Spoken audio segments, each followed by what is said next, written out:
Hi everyone, welcome to स्टूडेंसी।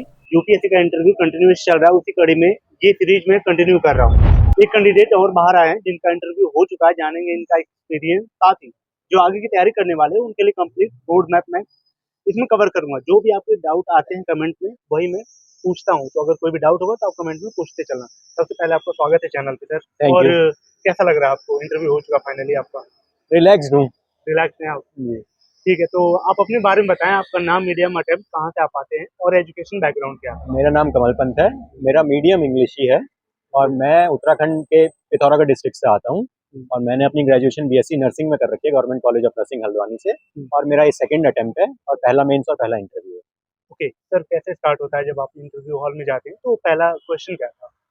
तो पहला question तो मेरे डेफ पे ही बेस्ड था और काफ़ी कॉर्डियल बोर्ड रहता है। ओके। जनरली वो आपके डेफ से ही सवाल पिक करता है, आपको कंफर्टेबल करने की कोशिश करता है। ओके, जो पूरे साल हम पढ़ाई करते हैं स्टैंडर्ड बुक वगैरह, उससे कुछ चीजें थी पूछा?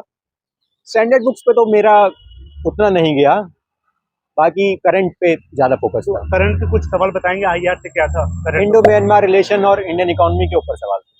ओके सर, सबसे बड़ा दिक्कत प्रीलिम्स में हो रहा है लोगों को, तो आप क्या कहेंगे? प्रीलिम्स का अभी मई में होने वाला है पेपर, तो उसके लिए टाइम स्लॉट कैसे किया जा सकता है? इसके लिए आप जनवरी से स्पेसिफिक प्रिपरेशन करना शुरू स्टार्ट कर सकते हैं और स्टैंडर्ड बुक्स को हमेशा अपनी गाइड मान के साथ में पीवाईक्यू को लेके चलें। अगर आपका होता तो आप कैसे क्या करते पहले? मैं मैं जब प्री और मेंस को लेके चलता हूँ फरवरी तक, फिर मैं स्पेसिफिकली प्री की तरफ आता हूँ। ओके, करंट अफेयर का काफी डाउट आ रहा था कि पढ़ते समय गट्ठर बन जाता है करंट अफेयर का, तो उसको कैसे अलाइन करें अपने मेन सिलेबस के साथ में? डेफिनेटली ये प्रॉब्लम मेरे साथ भी थी। मैं करंट अफेयर्स के जैसे विजन का जो मैं करंट अफेयर फॉलो करता था उसके 5-6 पन्नों में नोट्स बना लेता था और उसी को बार बार रिवाइज करता था ताकि वो गट्ठर वाली प्रॉब्लम मेरे साथ ना आए। ओके, आप मेंस के लिए आपने क्या किया था? आपकी अप्रोच क्या रही है? एक्चुअली इसलिए पूछ रहा हूँ, थोड़ा सा सिलेबस बहुत बड़ा है यूपीएससी का, टाइम टेकिंग है, तो एक माइंड फ्रेम क्या होना चाहिए एक बिगिनर का? मेंस के लिए आपको हमेशा सिलेबस जो यूपीएससी ने दिया है उसको गाइड मान के चलना चाहिए और उसी की लाइंस पे आपको प्रिपरेशन करना चाहिए और साथ में पीवाईक्यू में जो ट्रेंड चल रहे हैं उनको जरूर देखें। आप अपने नोट्स की अप्रोच बताएं थोड़ा, कैसे बनाते थे? मंथली मैगजीन से करंट अफेयर वगैरह, या फिर स्टैंडर्ड बुक किसी कोचिंग के नोट्स लिया आपने? मैं डाइवर्सिफाई रखता था अपने सोर्सेज को, जैसे नेट से कुछ अच्छा पॉइंट मिल गया तो वो ले लिया, स्टैंडर्ड बुक से कुछ मिल गया, करंट का कुछ डेटा आ गया या फिर कोई नई कमेटी की जजमेंट आई है या फिर कोई रिपोर्ट आई है, ओके। ये मैं सब कुछ ऐड ऑन करता था। बाकी एक एक ही मैं वन पेजर नोट्स बिलीव कर बनाने में विश्वास रखता था, एक टॉपिक एक पेज। ओके, आप मंथली मैगजीन कोई सजेस्ट करेंगे?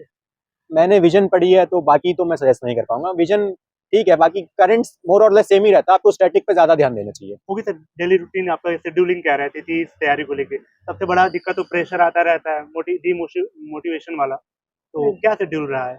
मोटिवेशन वगैरह में आपको ज्यादा ध्यान नहीं लगाना चाहिए, आपको बस सुबह उठना है, पढ़ना है और आपका लाइफ शेड्यूल को क्या एंजॉय था? करना है। मैं सुबह उठता था जनरली 8 बजे, फिर मैं लाइब्रेरी चले जाता था 9 बजे तक, फिर शाम तक मैं लाइब्रेरी में रहता था। भले ही वहाँ पे कुछ टाइम हम फ्री कर लेते थे क्योंकि हमारा ग्रुप काफी अच्छा था लाइब्रेरी में।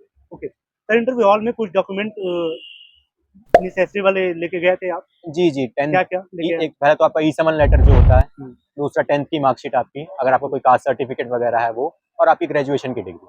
आपका ऑप्शनल सर? मेरा ऑप्शनल एंथ्रोपॉलॉजी है। एंथ्रो कितना टाइम लेता है एक बिगिनर के लिए? एंथ्रो का एक मिसकंसेप्शन मार्केट में ये चलता है कि एंथ्रो छोटा है, पर डेफिनेटली एंथ्रो छोटा नहीं है। एंथ्रो आपको 5-6 महीना तो मिनिमम लेता ही लेता है। जो 2025 को टारगेट कर रहा है, एक बार थोड़ा सा डिटेल में अगर बता देंगे तो। बस मैं अपनी लिमिटेड नॉलेज में यही कह पाऊंगा हाँ। कि पीवाईक्यूज पे फोकस ज्यादा करें और मॉक से जरूर कुछ ना कुछ सीखें और इम्प्रूव करते रहें उससे। और बाकी मटेरियल के पीछे ना भागे, स्टैंडर्ड बुक्स को जितनी बार आप पढ़ सकते हैं उतनी बार पढ़ें और डिमोटिवेट ना हो। ओके, तो कैसी लग रही वीडियो? कमेंट करते चले। अगर कोई मैं क्वेश्चन ना पूछ पा रहा हूँ वो कमेंट करें, ताकि मैं अगले कैंडिडेट से वो चीजें पूछ पाऊँ। सर, कोई अगर टफेस्ट कोई सब्जेक्ट आपको लगता था या टॉपिक, तो उसको टैकल करने की अप्रोच क्या थी आपकी? तो मेरे हिसाब से आपको अपने दिमाग में ये नहीं डालना चाहिए कि ये चीज टफ है, ये चीज वो है, क्योंकि फिर वो आपके लिए लाइफ टाइम टफ रहेगा। हाँ। आप धीरे धीरे छोटे छोटे किसी अच्छे टीचर से आप गाइडलाइन ले सकते हैं या फिर यूट्यूब में बहुत मेंटर्स अवेलेबल हैं, उनसे आप समझ सकते हैं। तो all the best thank sir. You. तो लास्ट 4 महीने के आसपास होगा प्रीलिम्स 2025 के लिए। अगर आप इसमें तैयारी कर रहे होते तो आपकी स्लॉटिंग क्या होती? मतलब अप्रोच से ही रहती कि जो बेसिक बुक्स है प्रीलिम्स वाली, हम्म, वो आप ढंग से एक बार मतलब रिवीजन उनका चालू कर दीजिए हम्म। और टेस्ट मतलब वो स्टार्ट कर दीजिए प्रीलिम्स के जो मॉक टेस्ट होते हैं। ओके, प्रीलिम्स की आप अब तक कोई हैक्स आपको पता चला है कि यार प्रीलिम्स में ये पर्टिकुलर चीज करना ही चाहिए, तभी आपका भरोसा हो सकता है कि भाई क्रैक होगा या फिर नहीं होगा?